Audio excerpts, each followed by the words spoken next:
ये बिल नहीं है, बिलडोज़र है, जिसके ज़रिए केंद्र में बैठी भाजपा सरकार ने चुनाव आयोग की निष्पक्षता पूरी तरीके से समाप्त कर दी है। उस पर बुलडोज़र चला दिया है इस बिल के माध्यम से। ये बिल मुख्य तौर पर 3 लोग या संस्थानों की कंटेम्प्ट में है, उनका अपमान करता है। पहला है सुप्रीम कोर्ट ऑफ इंडिया, जिसके यूनैनिमस कॉन्स्टिट्यूशन जज बेंच जजमेंट को पलटने के लिए यह बिल लाया गया। यानी कि सुप्रीम कोर्ट को खुली चुनौती है कि आपको जो ऑर्डर पास करना है, जजमेंट देना है, दीजिए, हम कानून लाकर आपका जजमेंट बदल देंगे। दूसरी इंसल्ट या अपमान है चीफ जस्टिस ऑफ इंडिया का, जिसे इस समिति से हटा दिया गया है। जो सुप्रीम कोर्ट ने समिति बनाई थी, उस समिति में से चीफ जस्टिस ऑफ इंडिया को हटाकर एक मनोनीत कैबिनेट मंत्री को डाल दिया गया है।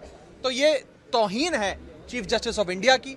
और तीसरी और सबसे आखिरी और सबसे बड़ी इंसल्ट है ये बीजेपी के मार्गदर्शक, बीजेपी के संस्थापक लाल कृष्ण आडवाणी की, जिन्होंने खुद कहा था कि निष्पक्ष समिति जो सरकार के नियंत्रण में ना हो, वो चुनाव आयोग का गठन करे।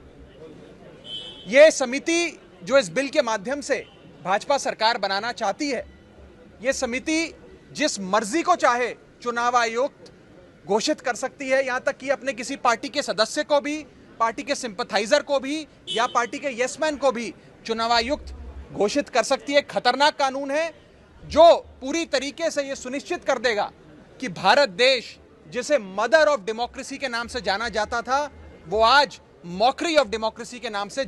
ये बिल नहीं है, बिलडोज़र है, जिसके जरिए केंद्र में बैठी भाजपा सरकार ने चुनाव आयोग की निष्पक्षता पूरी तरीके से समाप्त कर दी है। उस पर बुलडोज़र चला दिया है इस बिल के माध्यम से। ये बिल मुख्य तौर पर 3 लोग या संस्थानों की कंटेम्प्ट में है, उनका अपमान करता है। पहला है सुप्रीम कोर्ट ऑफ इंडिया, जिसके यूनैनिमस कॉन्स्टिट्यूशन जज बेंच जजमेंट को पलटने के लिए यह बिल लाया गया। यानी कि सुप्रीम कोर्ट को खुली चुनौती है कि आपको जो ऑर्डर पास करना है, जजमेंट देना है, दीजिए, हम कानून लाकर आपका जजमेंट बदल देंगे। दूसरी इंसल्ट या अपमान है चीफ जस्टिस ऑफ इंडिया का, जिसे इस समिति से हटा दिया गया है। जो सुप्रीम कोर्ट ने समिति बनाई थी, उस समिति में से चीफ जस्टिस ऑफ इंडिया को हटाकर एक मनोनीत कैबिनेट मंत्री को डाल दिया गया है। तो ये तौहीन है चीफ जस्टिस ऑफ इंडिया की। और तीसरी और सबसे आखिरी और सबसे बड़ी इंसल्ट है ये बीजेपी के मार्गदर्शक, बीजेपी के संस्थापक लाल कृष्ण आडवाणी की, जिन्होंने खुद कहा था कि निष्पक्ष समिति जो सरकार के नियंत्रण में ना हो, वो चुनाव आयोग का गठन करे।